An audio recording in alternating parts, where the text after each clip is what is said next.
বন্ধুরা, এই যে আমি শাড়ি পরে নিয়েছি আর পুজোর থালি নিয়ে রেডি হয়েছি। এবারে যাওয়া যাক, কারণ অনেক দেরি হয়ে গেছে। তাড়াতাড়ি শাড়ি পরে রেডি হয়ে গেছি, চলো যাই এবারে। বন্ধুরা, আমাদের বাড়ি থেকে মন্দিরটা যেহেতু খুব একটা বেশি দূরে ছিল না, তাই আমরা সবাই পায়ে হেঁটে চলে এসেছিলাম মন্দিরে। দেখো, মন্দিরে অলরেডি চলে এসেছি। তারপর জুতো খুলে পা ধুয়ে এখন কিন্তু মন্দিরে প্রবেশ করছি। আর যেহেতু আমরা একটু দুপুরের দিকে গিয়েছিলাম, ভিড়টা অনেকটাই কম, কারণ সবাই কিন্তু সকাল সকাল এসে ভোলে বাবার মাথায় জল ঢেলে দিয়ে চলে গিয়েছিল। আর এখন ভিড়টা অল্প আছে, খুব একটা পুজো দিতে আমাদের কষ্ট হয়নি। দেখো, এখন মন্দিরের ভেতরে প্রবেশ করছি। আর প্রবেশের সামনে কালী মা, প্রথমেই কালী মাকে দর্শন করে নিলাম। দেখো, এখানে সবাই কালী মায়ের কাছে পুজো দিচ্ছে আর অঞ্জলিও দিচ্ছে।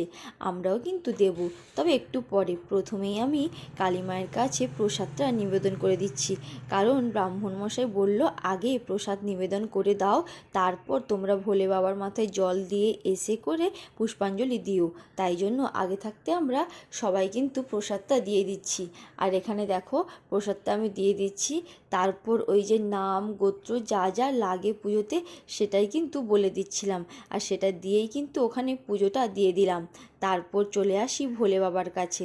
এখানে যেহেতু অল্পই ভিড় ছিল, তাই প্রথমে লাইন দিয়ে দিয়েছিলাম, তা নাহলে কিন্তু জল ঢালতে অনেকটাই দেরি হয়ে যাবে। দেখো, আমরা সবাই কিন্তু এখন লাইনে দাঁড়িয়ে পড়েছি।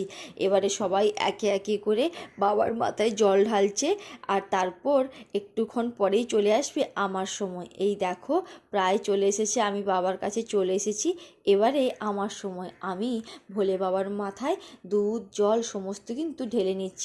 আর বাড়ি থেকে এই সমস্ত কিন্তু মিশিয়ে নিয়ে যাওয়া হয়েছিল। বড়দি এসে এই সমস্ত কিছু যা যা উপকরণ লাগে মিশিয়ে দিয়েছিল, কারণ ওই লাইনে দাঁড়িয়ে আমার পক্ষে মেশানো কিন্তু সম্ভব নয়, তাই আগে থাকতেই কাজটা একটু সুবিধাই করে নিয়েছিলাম। তারপর ভোলে বাবার মাথায় সমস্ত ঢেলে প্রণাম করে নিয়ে চলে এসেছি। এখানে মায়ের কাছেও অঞ্জলি দেওয়া কমপ্লিট। তারপর একটু মাকে প্রণাম করে নিজের মনের ইচ্ছা জানিয়ে দিলাম। তারপর সবাই আমরা মন্দিরের বাইরে পুজো দেওয়ার শেষে একটুখানি ফটো ভিডিও এইসব তুলে নিচ্ছিলাম, বেশ ভালো লাগছিল। আর মন্দিরের সামনে আমরা একটুক্ষণ বসেও ছিলাম। কমপ্লিট হয়ে গেছে, ভোলে বাবার মাথায় জল ঢালা হয়ে গেছে, আর কালী মায়ের কাছেও পুজো দেওয়া হয়েছে। চলো এই মন্দিরের একটা বিশেষত্ব তোমাদের দেখাই। দেখো, এই যে মন্দিরে ঢোকার সামনে অনেকগুলো কচ্ছপ আছে, দেখতে খুব সুন্দর লাগছে। দেখো